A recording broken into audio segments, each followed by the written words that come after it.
Welcome into the Recipe Podcast, Celebrity Secrets to a Successful Life. I'm your host, Chef Charles Carroll. What a great day, what a great show we have for you today.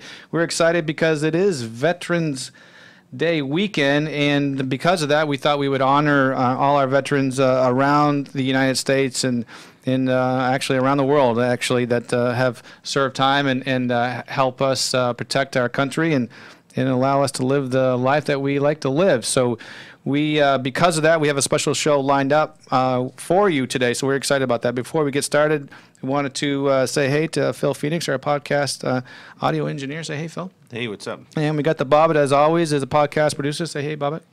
Hey. And we have Jay in the back there. He's pushing all the buttons as he always does, and he manages the show. And the Venus is pulling a no-show. He gave us a 2-minute call-in on that. Phil, what do you think? Hey, man, gotta stay at home sometimes. Yeah, I love the 2-minute notices. But anyway, so that's all good. We still have a full house, and because of that, we're gonna bring you a great show, and we're excited about this one. So before we get started, I just want to say thank you to our sponsors. Jay, if you can help me with that. We have some really cool people that are helping us bring the show to you. So Dunkin' Coffee. If you want a really great cup of coffee, go to dunkincoffee.com. And Escoffier School of Culinary Arts, these guys have an amazing online program. And I've been to both campuses, and they are fantastic. So the Escoffier School of Culinary Arts, they're awesome. Go there if you're interested. And also Texas Beef Council. And these are some amazing people who that love chefs, and that's why we love them. They take good care of us and help us bring the show to you. And last but not least, we have Aceway Incorporated. And Ricardo has always been a great supporter. So without our sponsors, we could not bring this show to you. So listeners out there, you're the smartest people on the planet. We need to continue to hear from you, and we are proud that we hit top 50 last week, right, Bobbit? 39. 39. We hit top 39 for a while there on YouTunes, and so we're very proud of that. And we hit YouTunes? I'm sorry. iTunes? iTunes. Yeah.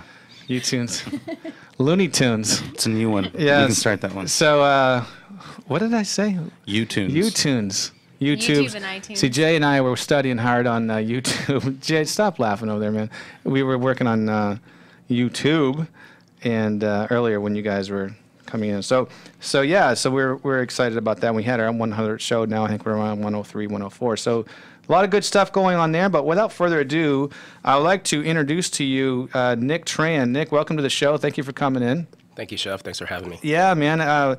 Staff Sergeant Nick Tran, and you are well decorated and have served our country, and we're proud. And thank you for that, and everything you've done. And you get not only have you led an amazing life, but you're doing some amazing things now. So before we get too far into it, give us kind of a snapshot or kind of an overview of your life. I have an amazing quote here. I'm sure where Bobby got that, but it's a pretty amazing quote. But tell us a little bit about you and your life. Well, I started off, I grew up in Vietnam, so I was born in Saigon, and my father and I escaped Vietnam the day Saigon fell. So it was April 30th, 1975. Wow. And it was just me and my father. He was a colonel, so we had to escape because he would have been executed if we were caught. So we went to the airport. The airport had already been captured by the communists, so we went to the coast to try to find a ship or a boat, something to just get away. We found one of the final boats, a small boat, made for about 16 people, and we jumped on board, and 200 other people jumped on board, and we just headed out to the Pacific and just taken off. Wow. So 3 days later, we ran out of food, ran out of fuel, ran out of water, and was just drifting out in the ocean. Luckily, later on that day, we were rescued by an American destroyer from the 7th Fleet. They received our SOS message and picked us up, took us to Guam, and we lived there as refugees in the refugee camp for about 6 months until we were accepted in the U.S. as in political asylum, and then went straight to Houston. My father had served with an American colonel that was living in Houston, and he sponsored us, our family. And we went to Houston and stayed there pretty much for the rest of up to today. And during that experience, my first experience with the U.S. military was that Navy destroyer that saved us, saved our lives. And the United States opened up our arms to us, allowed us to come in. And from that point on, I knew I wanted to serve. I wanted to be a soldier. And right after high school, I joined the military, joined the Army, and I was in the artillery regiment. We had a pretty good experience. I was stationed at Fort Bragg. We were a rapid deployment force. So when Saddam invaded Kuwait, we were there within 2 weeks. We were in Iraq. We were in Saudi Arabia within 2 weeks. And that was my first experience of war. So I served in Operation Desert Storm, and then I got out of the military after I did my tour, went to college, and of course 9/11 happened. I feel like most of us Americans were very upset.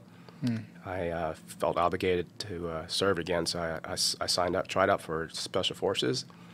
I didn't make it through the course. I tore my meniscus on both knees, but I stayed in Special Forces Group and Support Company and reclassed as the military intelligence.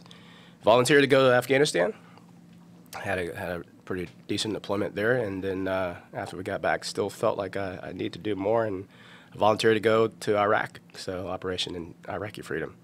And then I tried to go again, and then after that, the Army said, it's enough, I got blown up in Afghanistan from a VBIED, so vehicle-borne explosive device. The guy was sitting in his car waiting for our convoy to pass, and he detonated. Luckily, I came back with 10 fingers, 10 toes, but I was rocked pretty hard with that. And so I've got, they call it TBI, traumatic brain injury.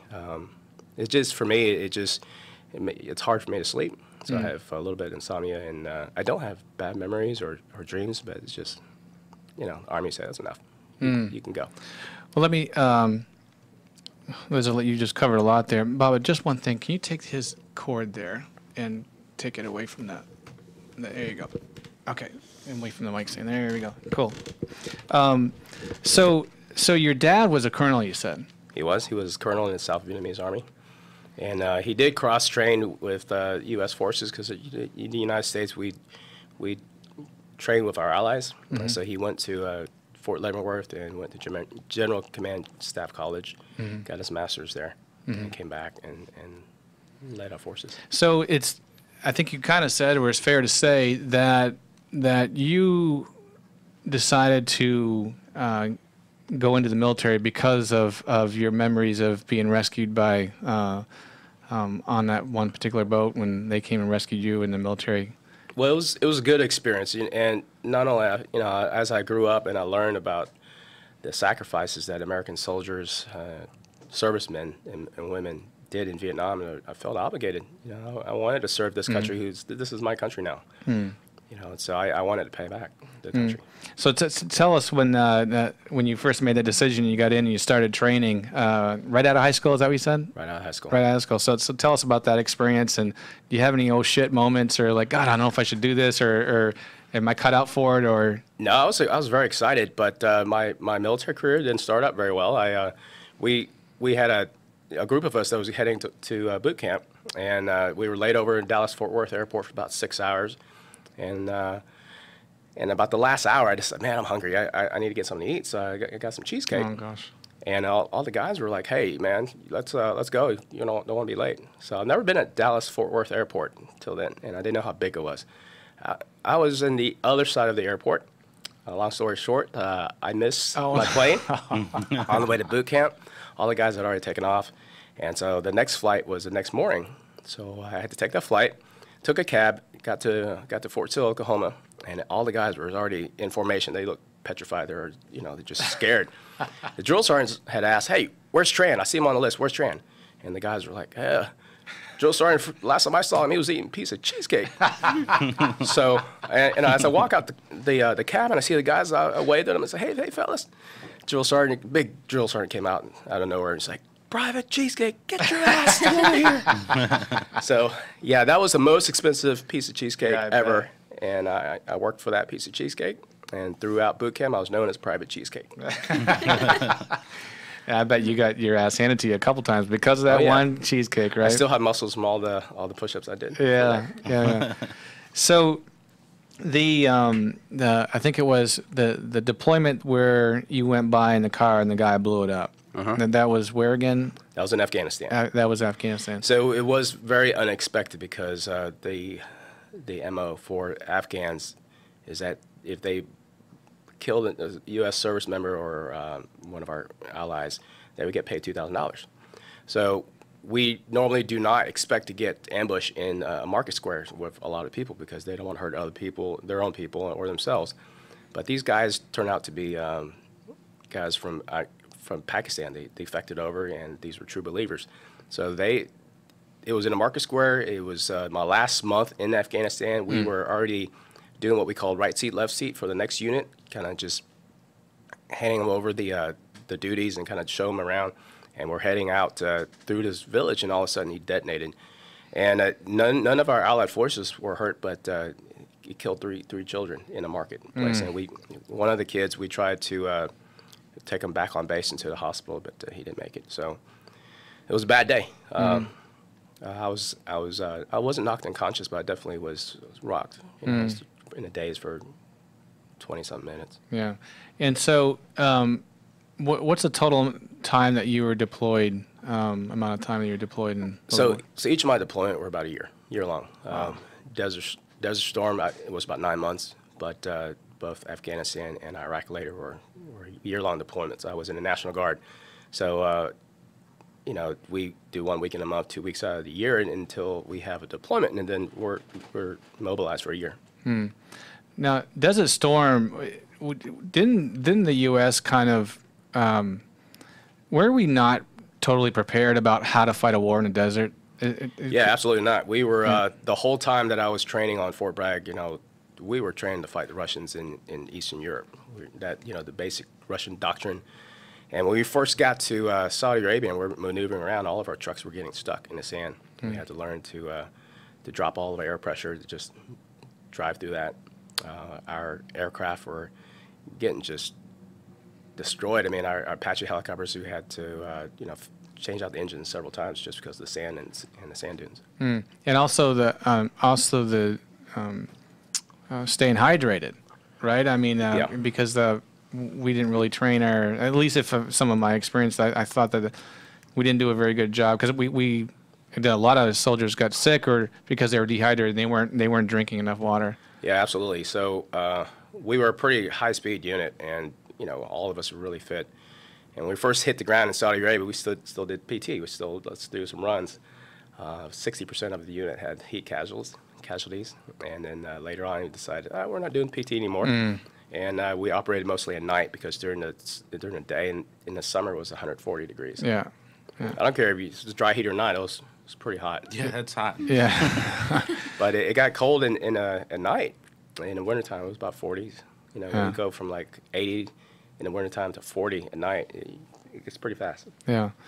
We were sharing stories prior to going on air that I've been to Afghanistan 3 different times, and it's amazing how much that they spend, the people that are taking care of us are spending so much time about drinking water, you know. So when the orientation they were giving us, and which were several, they would say, okay, in the case you hear, you know, some loud noises or explosions or gunshots, or, you know, hit the ground, find cover, and wait, you know, until we come get you.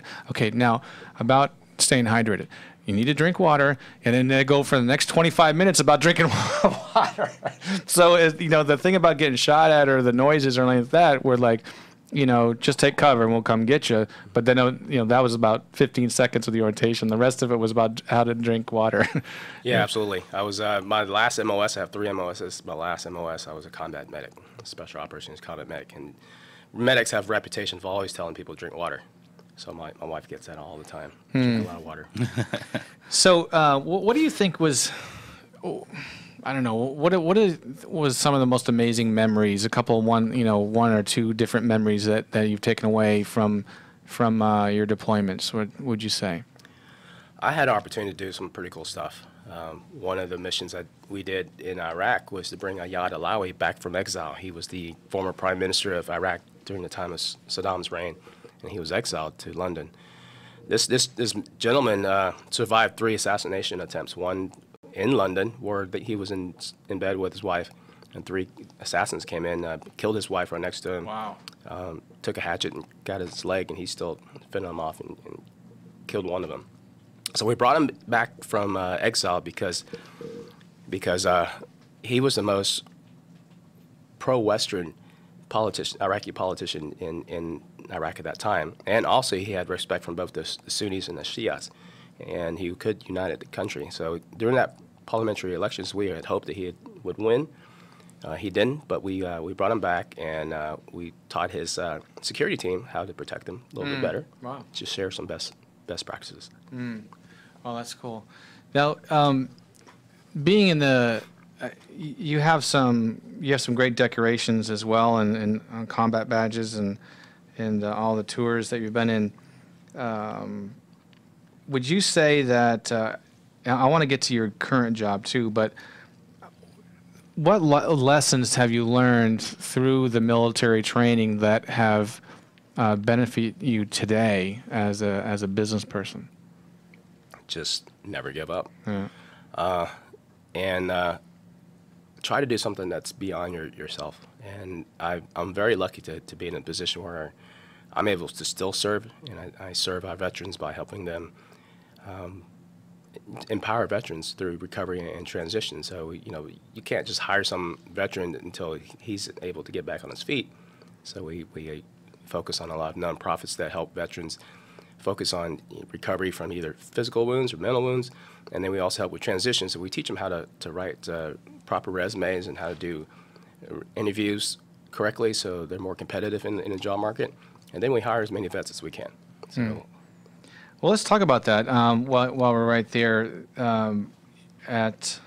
You're working at Schlumberger. Schlumberger now as Veterans Affairs manager, correct? Correct. And I don't know, that seems like such an awesome job, and it seems like something really brilliant on Schlumberger's behalf to do that, and they're big enough they are able to do that. But are there a lot of companies do that, or is this kind of cutting edge? Because it seems like a lot of kudos go to them. I guess what I'm trying to say. It sounds like a fantastic gig. So Schlumberger had been hiring vets for a long time, just like many companies have, but there was no formal process. And I was brought on to stand up the program, to develop the program. And I quickly found out that it shouldn't be just a recruiting focus, because again, you have to fix a lot of the problems externally and internally before you start inviting guests in. So I found out quickly that we needed to engage with the veteran community, get our name out there, start developing bonds and trust and relationships, and then we can start the ask. You want to give first before you ask, and then we start hiring people. I took that lesson from my operations in Afghanistan. You can't just go out to villages and say, "Hey, man, where's the Taliban?" You got to do good things for the villages. You got to take care of their children, inoculate them, take care of their livestock, teach them how to do things like build wells and stuff, and then you can start reaping the rewards from that. Then they start telling, "Hey, man, there's Bob over there. He's actually Taliban, and there's bomb planted over there, and here's some cachets." So I took that same concept to the program here. Now, is it? It's not a common position, is it? Is Schlumberger kind of ahead of the curve on how cool this is, or? Yeah, we're definitely leading the pack. We're doing a lot of things that are our first time. Like recently, we just got approved from the Department of Labor for an apprenticeship program, a national apprenticeship program. What that is to hire vets and then allow them to use their GI Bill to get a monthly stipend for up to 2 years. So, those that are not going to go to college, they know they're not going to go to college. Here's an opportunity for them to use their GI Bill to get $1,800 a month for 2 years extra on top of their salary, and This is paid by the VA for them to learn a trade. And the positions we provide are, they're out in the oil field. I mean, they're making a lot of money, but this is just a little extra for them. Wow, that's fantastic. That's And we're the first oil field services company in the United States to have that apprenticeship program by the DLL. Right. So, how many veterans have you hired? We've hired. Well, I know we have thousands of veterans in the U.S. and thousands over internationally, because we're in we're in 85 countries. But I know last year we hired about 280 vets. Wow. And that was kind of, things were still a little bit slow in the old market. Yeah, sure. And things are slowly turning around, so we should be hiring a lot more. Yeah. Well, I want to get to the food a little bit. I love food. Yeah, in the war zones. What do you think? What's a kind of a funny food? Because I've been over there and I've eaten a lot of the defects. Are they all kind of the same to you, or is there anyone that kind of stick out, or any cool food memories while you're over there? Oh, so I'm kind of a foodie, and in a military defact, all the meat like the beef, it's already cooked, so it's frozen, and then it's sent over, and then they cook it again. So it's like it's well done. and everybody's like, oh, steak night's Friday, and they're all so excited. I'm like, oh my god. Yeah. This is it's not good. So like at the end of my deployment in Afghanistan, there's a MWR, which is the Moral Welfare and Recreation Room, and it's just basically a shack with a big TV, pool table, whatever, and magazines. And there's a Le Cuisine magazine, and on the cover was this filet mignon that was medium rare. I was looking at that. I was like, man, my mouth is drooling, dying. Yeah. Well, it's amazing what they can do, though. I mean, you're feeding. I think Bagram, when I was there, had 30,000 troops on it. Back in when we went, it was in 11. It was just 2 months after that they captured Bin Laden. So yeah, it was. I mean, I don't want to come off complaining, because at Desert Storm we had no FOBs and we had no defects, and we ate MREs breakfast, lunch, and dinner. Right. And the funny thing is, we ran into the French, and then we exchanged things. We exchanged our MREs for their rations. Their rations came in from a restaurant in Paris. It came in little tin cans, and they had little gel that you heat up, and it was like curry chicken or beef stew, and their little bottles of cognac like you have on the planes. And like the next time we saw the French, we're like, oh my God, we're gonna get their rations. They're like, hey man, you want some MREs for your rations? The French were like, oh no MREs. So they're like, yeah, the French know how to eat. Yeah. That's awesome. So a lot of these defects, they have, they'll feed 5,000. Each one, there's 4 or 5 of them on the base, right? Yeah. Yeah, and then they get the ones, and it's funny because the further out you get, the tougher the food gets. And I remember Robert Irvine was with us, and we went out to this defact. Actually went out to a FOB, and it was one closest to the Pakistani border, I think. We were in, so it was Kandahar, and Irvine was walking around. He said, "Man, this is amazing. This is so clean." And it's basically a prison camp, because you're in the big base, which holds 30,000 troops, and then you take helicopters to go further out, and there's over 200 FOBs, forward operating bases, all around these bases. It's crazy, right? It's amazing how this all works. And so we're visiting this one, doing a show, and Irvine says, "Man, everything's so brand new. I mean, it looks beautiful. These kitchens are cleaner than some of the kitchens back in America, And then one of our bodyguards, the general's bodyguards, and leans over and said, "Yeah, it just got blown up 2 months ago. It's all new. They had to rebuild it." And apparently, one guy jumped the wire and got inside the FOB, and they had attacked their own area, and it happened to be the kitchen area. So anyway, that was you were anxious to, the first thing is that the first thing you do when you get home is give your loved ones a hug and eat a big steak? Fogo de chao. All the meat you can eat. Yeah, I get wheeled out of there afterwards. It's like, oh my gosh, I ate too much. But it's awesome. Even the airplane food is pretty good if you get a civilian plane. Coming back from my last tour, we were stuck in Maine, and it was like 2 in the morning. And the only place was open was like this, like a newsstand, and it had lobster rolls. And I sat in the corner and ate a lobster roll. I was in heaven. Yeah. Well, what advice would you have? Obviously, you're working with veterans now, and we've had a lot of great people on the show. We're going to start. By the way, we're going to start replaying a lot of those shows over the weekend. So, if you like to pay tribute to our veterans, listen to those shows, and again honor our veterans. But what would be some of the advice that you would give to a young person that's just coming back from?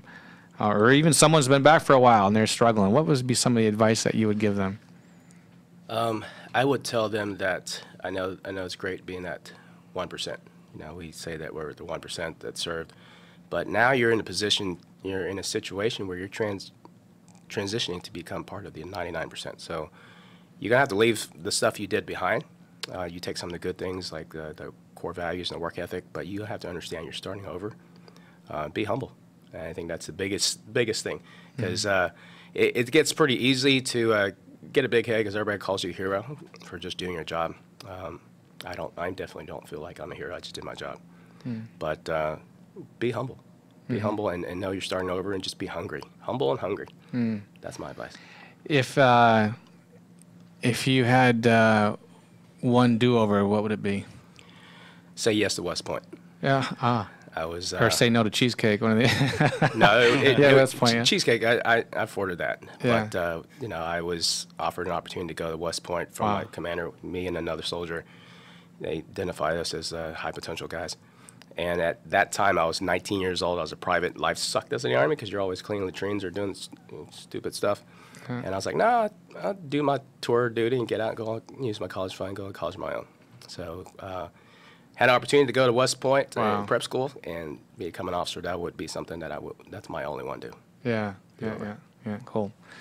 Well, we sure are proud to have you on the show here, and we appreciate you taking time out of your day to be with us. Any plans for the weekend that being a Veterans Day weekend, or just another weekend for you? We have the Marine Corps birthday tonight. We sponsored the table at this event, and so I'm hosting the table. And besides that, the rest of the weekend, I'm going to enjoy this weather and cook. Yeah, it's a little, almost pretty cold out there this morning, wasn't it? Holy smokes. 45 degrees in Conroe. Yeah. It was 48 when I walked my dog this morning. It was awesome. It was chilly. It was a little bit. It was really, really windy. Cold and sunny, my favorite combination. So if the cooler is completely full at home and has everything in there you can dream of, what are you cooking? I am doing the short ribs, braised short ribs in wine. And, that's one of my favorite things. Been hit, especially in this weather. Yeah. And you have a new baby. I have a new baby. He's so this is how much of a veteran military guy I am. His name is Miles Militis Tran. So Miles Militis in Latin means soldier, warrior, knight.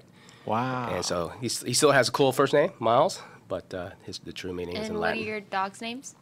Oh, here we go, Bob. I had a dog named Einstein, and then we rescued another dog, and so we named him Albert.